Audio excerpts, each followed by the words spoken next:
Okay, we're live. Hi, this is William Ramsey. Welcome to William Ramsey Investigates. On tonight's show, I have a very special guest. His name is William V. Taylor Jr., and he's just published a book in July 9th, 2021, which I completed just today. The title of that book is On Full Automatic, Surviving 13 Months in Vietnam. It's a very detailed book and very first-person account of his harrowing time in Vietnam in 1967 and 68. And it has deservedly has 25-star reviews on Amazon right now, just within the last 6 weeks of publication. So I highly recommend this book, but Mr. Taylor can talk about it more in detail. So William Taylor, are you there? Hi, it's really great being on your program, and I'm looking forward to talking about my book and let everybody know exactly what it's about. Great. Well, I am too. So for people maybe not, this is your first book as far as I could tell. For people may not have known your background, can you talk about what it took to write this book and go back to all those years? It's been 50 years almost since those years of the late 60s, and what it was like to put your experiences on paper. You know, it started back in 1986 when I started. I went through the PTSD. I went through the Agent Orange stuff with Bill Curtis, and a guy called me out of the clear blue sky and asked me if I was Bill Taylor, and I said, yeah. He said, were you a Marine? And I go, yeah. And he said, were you with the 1st Battalion, 3rd Marines, Charlie Company? And I go, yeah, who is this? He said, my name is Joe Klein, and I'm writing an article with Rolling Stones magazine about this guy that got killed in Hammond, Indiana. And he said, did you ever hear of Gary Cooper? And I go, yeah, he was one of the guys in my platoon. And he said, well, he was the one that was killed. And then he started asking me questions about the Vietnam War, and I just exploded. It was just like, for the first time, someone really wants to know about the war. And I started telling him stories. I overwhelmed him with stories of, what happened. And then he went, and I gave him the names of a few the guys that I knew, and he went and interviewed them, and then interviewed more and more. He eventually ended up going to my entire platoon. And then he went to Headquarters Marine Corps and looked up the records, and he decided to write a book. And it was called Payback, 5 Marines After Vietnam, and I was one of those Marines. He takes us into one battle, was Operation Cochise. And that's when I really discovered that, this story needs to get out. And then I started over a period of time, we went on a book tour we went to, New York City. We went through Times Square, the bookstores, clubs, and everything all over. We went on this great book tour, and it was exciting. And I really wanted to write. Once I started getting the stories out of me, I really wanted to start writing them. So I started writing stories, and they were, I'm a high school graduate, and they were kind of crude. But I noticed that every time I finished a story, I would cry and try to get this out of me. And so then I started writing more and more stories. And then I realized that I could put them in an order of when they happened. And then I realized that, this is my 13-month tour in Vietnam. And I said, this is actually going to be the making of a good book. And I started telling people I'm going to be writing this book. But I didn't really start getting into it until 3.5 years ago. And that's when I really decided to be really serious about putting this thing together. And of course, it was a big, huge emotional roller coaster. And I finished it about 1.5 years ago, the manuscript. And I was ready to actually publish it. And I talked to somebody that this friend of mine, his name is Cody. He really helped me understand that the book needed some more work. So I ended up hiring some editors, and boy, they were good. They were really good. And they helped with, the tenses and getting the, oh, this doesn't make a little, you need to refine this. You need to do more show and don't tell. That was one of the things about the book that I realized is I had to actually show people what was going on. I couldn't just walk and say, there's the mountains. I had to actually say, what type of mountains, and how were they lush, were they green, were there clouds over them. So that's what I started doing throughout the whole book, was like, not only did I write the manuscript, but now I had to rewrite the book in such a way that people would feel what I felt. And that's what made the book what it is. I mean, I wrote a great book, but with the help of the editors and with Cody, I ended up creating this incredible book that everybody seems to say it really, I mean, I've had Marines that said that it helped them so much. There was this one lady, she called me out of the clear blue sky and she said, "I want to thank you." And I said, "For what?" And she said, "Well, my dad read your book. He read your manuscript. And he never talked about the war." He says, "As a matter of fact, when he came back from Vietnam, he became a big drinker. And my mom couldn't take that, and she divorced him, and he moved off into the hills of Alabama. Well, I've never been able to have a relationship until he read your manuscript. And I've got to tell you, I've been waiting for 50 years, and now I have this relationship I never had before." And as a matter of fact, he asked me to take him to buy jeans. Well, that brought tears to my eyes, because that's what this book was supposed to do, was to get people to understand of what the Vietnam vets went through. And also, who's going to say what's going on, whatever happened in Vietnam? I mean, you just really don't see a lot of books about, the point of view of this grunt and what he had to do and what he went through, and how he tried to survive because the battalion kept on getting wiped out over and over and over. And how I managed to survive is, I finally came up with the conclusion that I think I was to survive to write this book, to tell the world about what it was like to be a Marine in Vietnam, and to go through what I went through. And I think that you're kind of also telling the story of people who didn't make it. There's so many names in the book of people who didn't make it out alive. And so you I think you're doing a duty to those lost soldiers or fallen soldiers too, who aren't around to tell what happened to them. So I credit you for that as well. And I think you're really right. The descriptive phrases that you have in the book about the heat, the, really super thirst, and kind of the environment of Vietnam really comes through very strong in my reading of your book. So kudos to you for that as well. But and we talked about this in the pre-show, you were kind of the classic 19, the median age, if people don't know, of people fighting the Vietnam War was 19, and you were 19 as well. I'm going to put up the picture on the back of you on YouTube so people can see that as well. But can you talk about how, and you start the book off with almost just kind of being put off a boat and sent into into combat. Can you talk about your what was specific about your military unit and what you kind of did starting off in Vietnam War in 1967? Sure. So when I joined the Marines in 1966, I really wanted to tell this. So I joined the Marines, and I went to the recruiter. I went to all the recruiters, first of all, and then I ended up at the Marine recruiter. And he had told me, I said, "What about this, Vietnam War that's going on right now?" And he told me, he said, "Oh, come on." He said, "This America's the greatest country in the world. I mean, this is just a police action.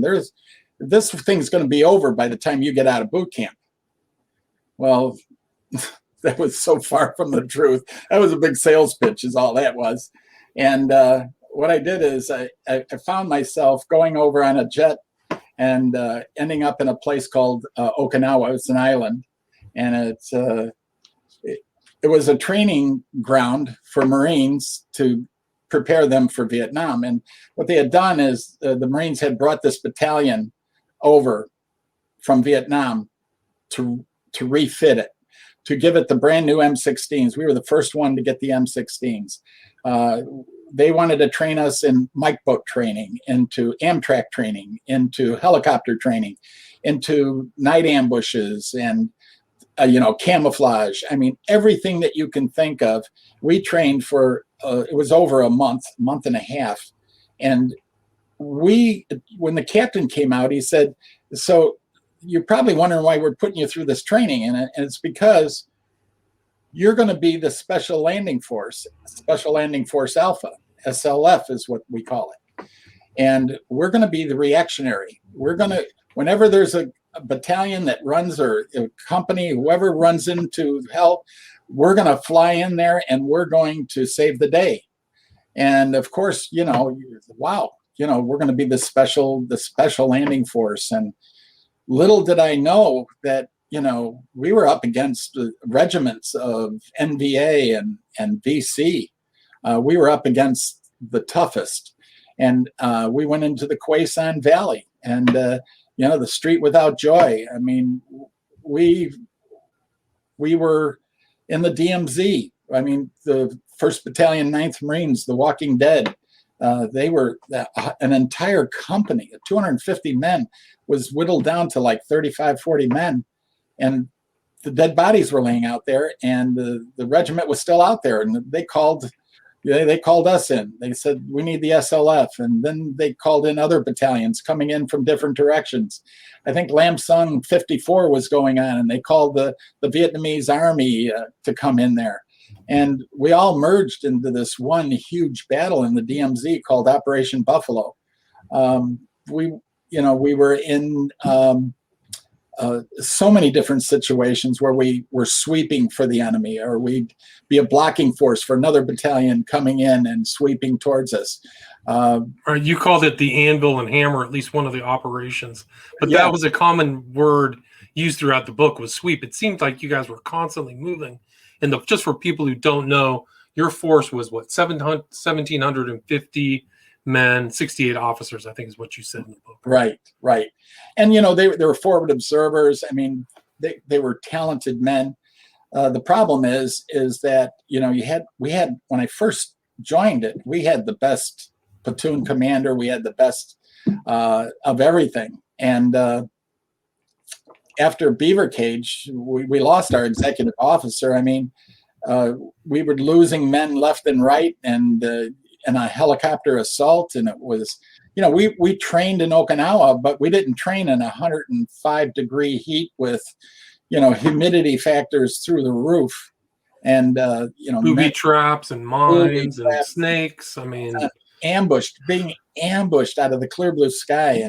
And they set it up in such a way that you started realizing, I mean, the longer you were there and the longer you were able to survive, the more you learned how to survive. And I think that's what got me through Vietnam. Is I had been there a long time, and I had developed skills of being on full automatic. My body was on full automatic. If someone fired at you, someone were shooting, you were down. You were down in safety as far as you could get. You could crawl as faster than a lizard. You were trying to get out of the line of fire. So you just did everything you could to avoid being hit. So not only was your body on full automatics, but so in order to gain fire superiority, you would fire your M16 on full automatic. And, I really like the name of the book, because that's, if even when you came home from Vietnam, you made it back, if there was a backfire, you still hit the ground because your body was still on that full automatic. And I know a lot of guys that I know can relate to that. So, yeah. And I think that's kind of an experience of a lot of not just Vietnam veterans, but also Gulf War, Iraq, is really just ramped up all the time. And I thought it was interesting in your book how the timing moved. Everybody's counting the months and days until 13 months happens. Such an important element in all of the soldiers' lives, and how when you came in, the older, more seasoned soldiers look at you differently, and then you became that seasoned soldier. That's right. Then you became. But, that's exactly what would happen. And so what I found my job is to try to train these guys as best I could, and to communicate with them and get them to understand what was happening out there and what they're going to be up against. Because, man, when all of a sudden the guy a few feet away from you sets off a bouncing Betty or something, they're away from you, because bouncing Betty would just kills everybody around you, or it kills the person that steps on it and then wounds everybody in even close. And that's the booby trap you step on, and it shoots up in the air, right? It's like a mortar shell, and it blows up. The higher up, the more it spreads out and it hits your face. But if it blows up around your chest, it blows your chest out. And of course, if it blows up near your feet, we know what happens there. So, yeah, it's. We ran across it just over and over and over. It just you go. How long? Sorry, please continue. No, you go through so many people, so many officers. I mean, every platoon commander I had was either wounded or killed. Every sergeant that I had was wounded and killed, or relieved of duty. Every squad leader, every platoon sergeant. It was nonstop. And then, I became a squad leader. It's like, well, I'll tell you what. I'm not going to give any hand signals. I'm going to be one of the guys out here. You better listen up, because I'm not going to give who I am away, because they really aimed for the guys that were given the orders. The VC, yeah, or Charlie. You call him Charlie. Yeah. And I mean, it's just so remarkable. It's kind of just the feel of the book is like you're just thrown out into these jungles to find, and you're kind of like hunter teams of groups going out to find the enemy. Does that seem called you? Sure. I even explain it like, we were like this big army going in there, and the Vietnamese were stealthy, black pajamas, and, just carrying just enough ammunition in their AK-47s.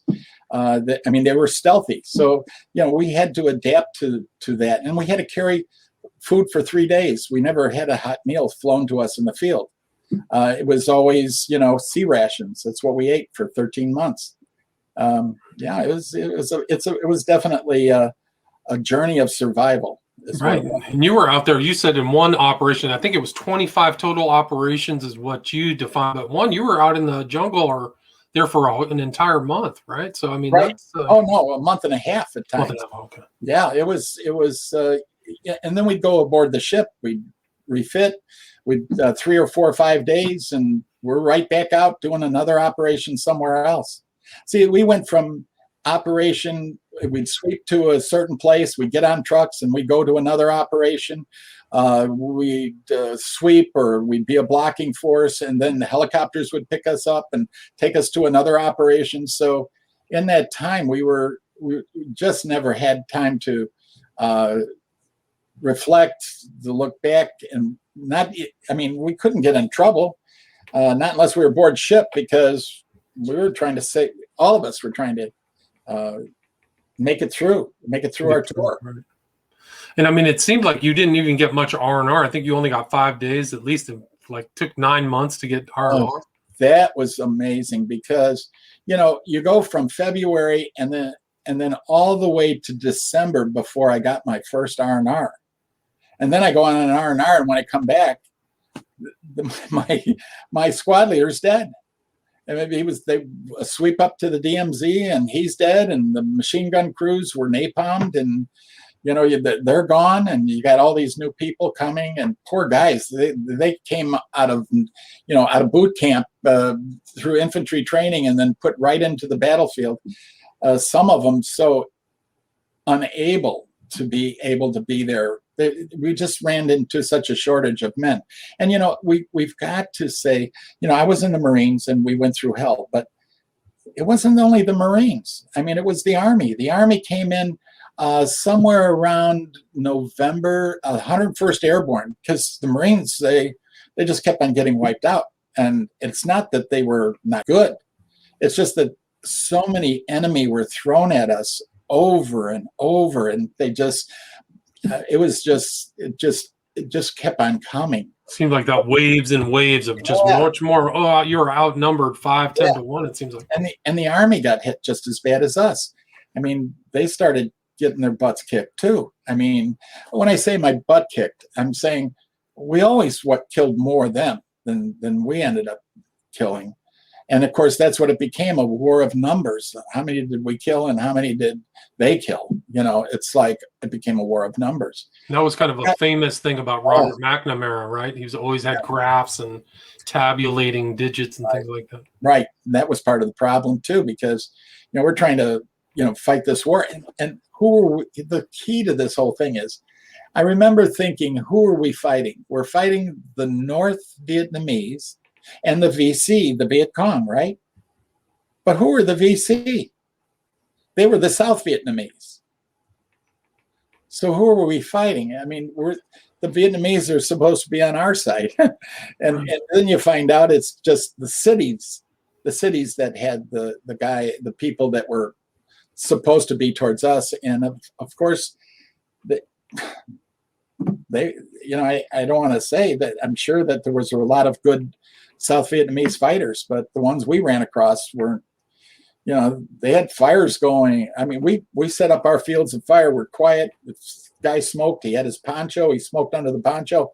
They're over there playing radios and with fires. I mean, what you go, do they know something we don't know, or what is going on here? I mean, you kind of do mention, like you said, that somebody had to be spying or something like that, because it seemed like the enemy was getting information.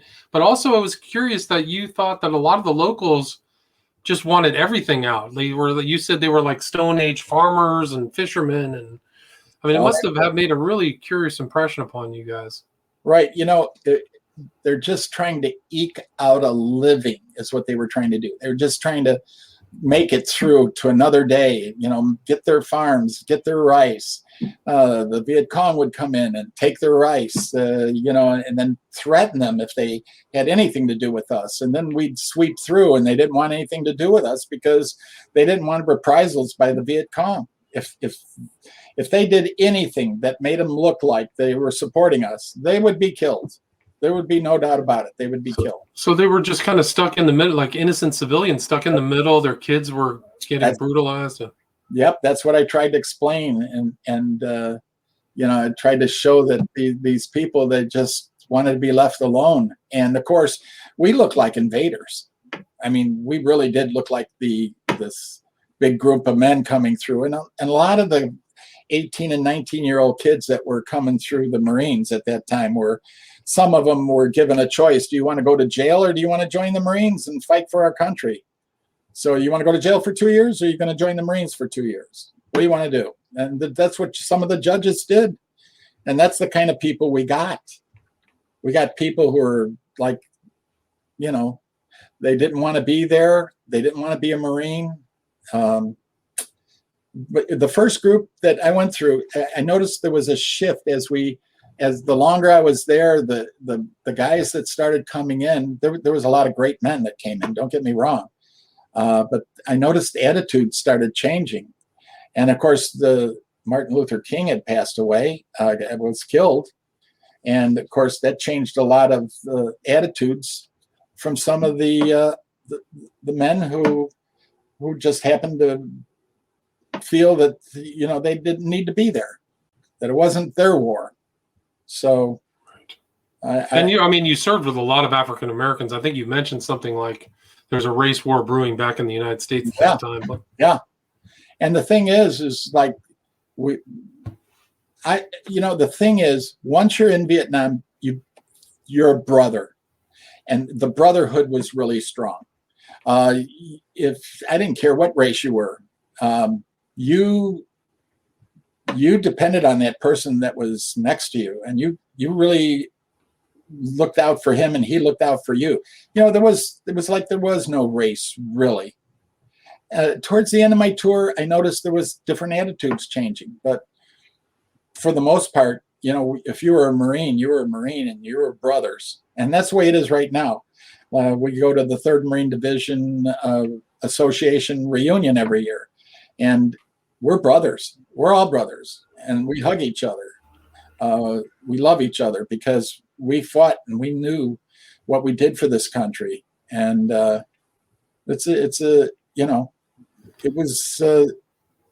was a crazy war. And, right. And you were kind of there where it hadn't really soured as much in the American mind. Would you agree with that? Yeah, we weren't actually when we got there. It was the same mindset because we're just nothing but in battle. I mean, we're not reading news. We're not hearing radio. Um, we're just fighting for month after month after month. That's why a lot of these guys came back, and it's a lot of guys had trouble with assimilating back in and drank, and some took drugs, and then there was the group that joined the police force and wanted to keep that adrenaline flowing because that's like a high. They keep that adrenaline going. I always look for the adrenaline rush myself. I remember at one time I got a radio. It was one of the radios of police calls, fire, and everything. And I actually got the adrenaline rush from listening to police calls. I mean, you get that rush inside you, and I ended up becoming a trader at the Chicago Board of Trade in the commodities, wheat, corn, bean, meal, and oil, and that was an adrenaline rush. The whole thing. I was trading options, and you get in that pit, and boy, you feel that adrenaline flowing. Adrenaline, the time compresses, and it becomes super intense. Yeah. The thing is, it made me stronger. It really made me stronger to go through what I went through. And I come back home and I listen to people complaining about, something, their boss, their job, they lost their job or something. To me, it's like, all right, just move on. Let's get going. That's minor compared to what I went through. And my wife. The stresses over time had to be just incredible for all you guys. Just the fear and the deaths and the body bags. Right. And carrying your guys to the helicopter, and like the picture you see on full automatic. That's exactly what we did. That's exactly the way we dressed. That's exactly the helicopter that we got into. And it does represent exactly, that moment in time. And for 13 months, that's what we did. And, the Marines, we didn't have good, our packs were just small little packs. The Army had the nice packs with pockets and all that other stuff. We didn't have any of that. We had the same food from the Korean War, from what I understand. They gave us the sea rations from the Korean War. They had, the Marines they didn't have a lot of money, and so we ended up with this horrible M16 that kept on jamming, and they said clean it, it'll and we cleaned it and it kept jamming no matter what. If you fired so many rounds through that. It just jammed. It was horrible. Wow. I went through so many M16s. It was terrible. I think when you ended up the book, you were let off 2 weeks early because it was your third Purple Heart, but you tried to give a gun back that wasn't. It's actually kind of silly, bureaucratic kind of stuff. They expected you to give back the same gun you had when you first started, right? Right. It was absurd, and they were going to make me pay for that gun, and I'm going. I just exploded. I just couldn't believe that this guy was going to make me pay for the M16. I even grabbed the M16 he had. If I'm paying for that one, then you're not getting this one.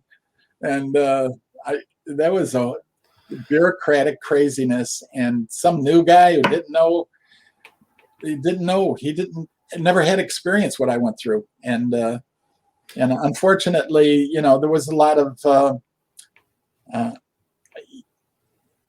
interactions between officers that doesn't normally exist in our military today.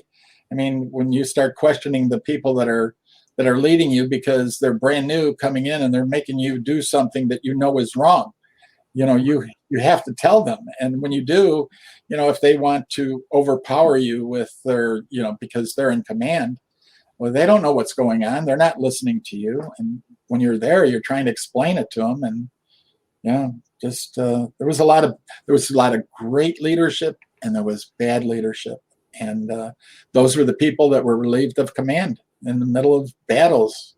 After the battle's over, let's get rid of him. He's no good. Right. It seemed like there were constantly shifting groups. You just had a new mix every week or two, different leader, different guy, bad guy goes to the brig. This is the good guy. Everybody in the platoon wants this guy to run it.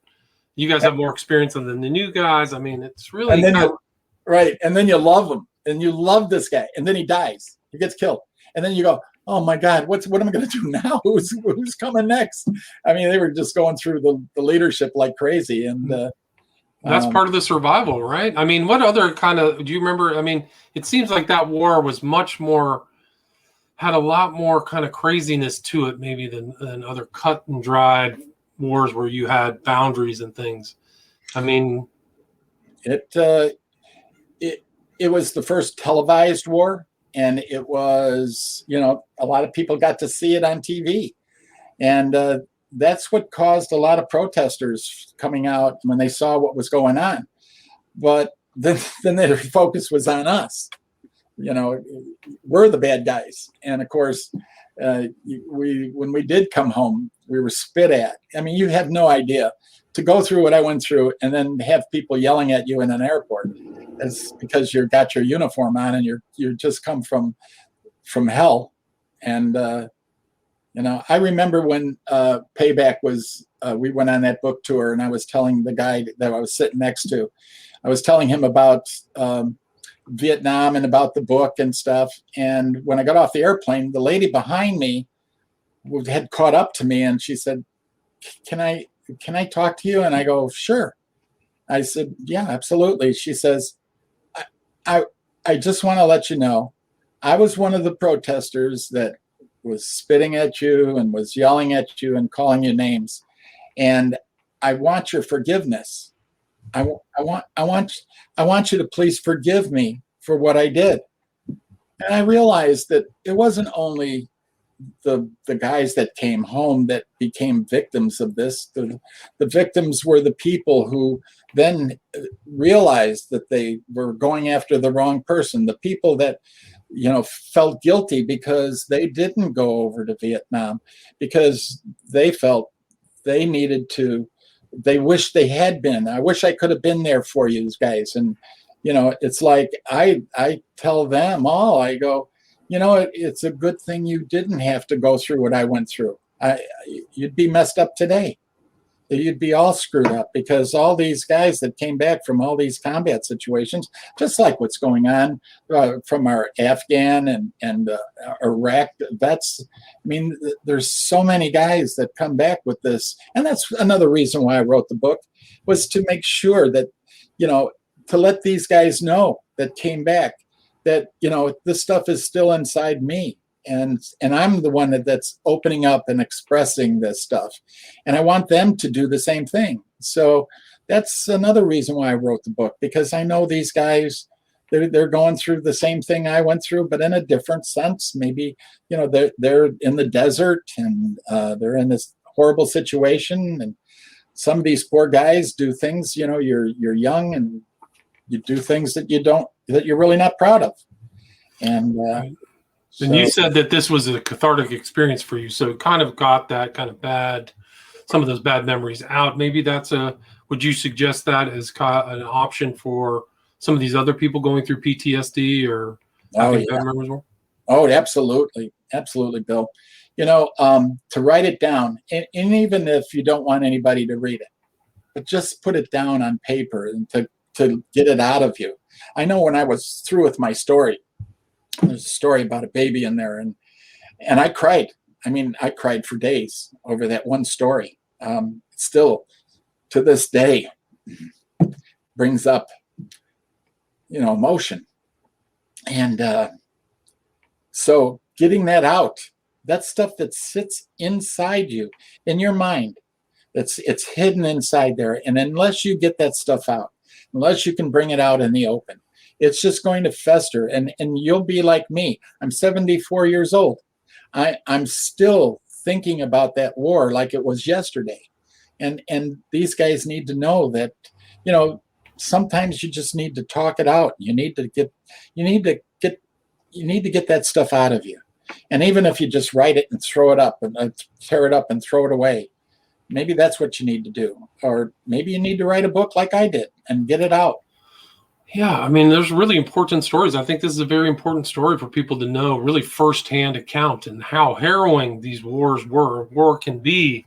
It's, I think you really conveyed that expertly in this book, is about how life can be short. And even the baby sequence, you talk about this baby, like there's a human element there too. Even in this war, there's, really terrible, unfortunate things. I don't know. It's kind of a mystery. And that was actually not uncommon for a lot of the Vietnam, a lot of orphans and things like that, kids who may have been the sons of some of these military guys. Did you ever find out whatever happened to that baby, or was it just go to an orphanage? You're not the only one that asked me that.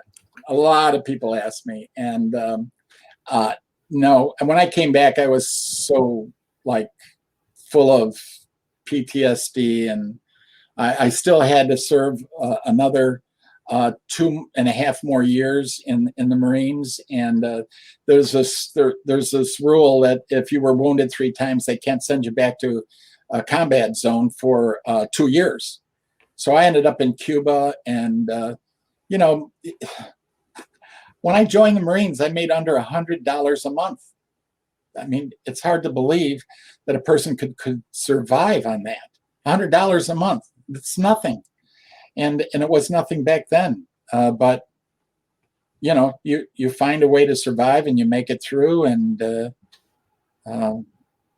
but I look at the whole experience as that it made me strong. It made me who I am.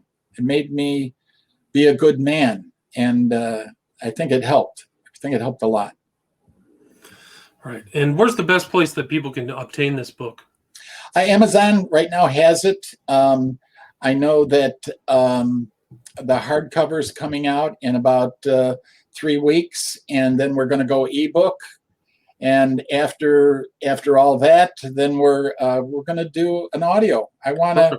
There's a lot of vets that have problems with their sight, and I'd like them to be able to experience the book also. So I'm going to have to find a studio to sit down and actually do this audio book, and I'm going to do it and get it out there for everybody. I think it's something that everybody should read. I really do. I agree. I mean, I think it's really important to see how you've got this experience set in time, this 13 months right there, and what a harrowing experience it was to be in Vietnam. But more and more people are listening to their books than reading them now. It's much more convenient. So it's very prudent to get out an audiobook. And you also have a website, correct? It's williamvtaylor.com. Yeah, that's William V as in Vincent Taylor.com. And if anybody wants to contact me, there's a place in there that if you go to my website, you can text, you can send me a message and I'll get back to you. I didn't want to put my email out there for everybody because you never know who's going to try to communicate with you. But if someone is sincere and really wants to talk, especially right now, I'm getting maybe between 1 and 3 messages a day from people either via text, email. Some people call, some people found my address and have written me, and it's very touching, the things that I've heard. I mean, I haven't had one person say anything like this is like bad or anything else. I know that some of the Marines who've read this, some of the combat veterans who actually read this, it's touched their lives profoundly, and it's made a difference. And that's what the book is supposed to do, is to reach out to these different people, these different soldiers that fought for our country, and that they can't talk about their experience, and their families even say they can't talk about it. But if people want to know what their family member went through, just buy the book, read the book, and you'll understand why they can't talk about it. Right. Yeah. Really terrible experiences. Again, the title of the book is On Full Automatic: Surviving 13 Months in Vietnam, just published July 9th, 2021. The author, again, is William V. Taylor Jr. So, William, thank you so much for your time. Thank you. It was a pleasure being here. Great. Thanks. All right. So that's the end of that. So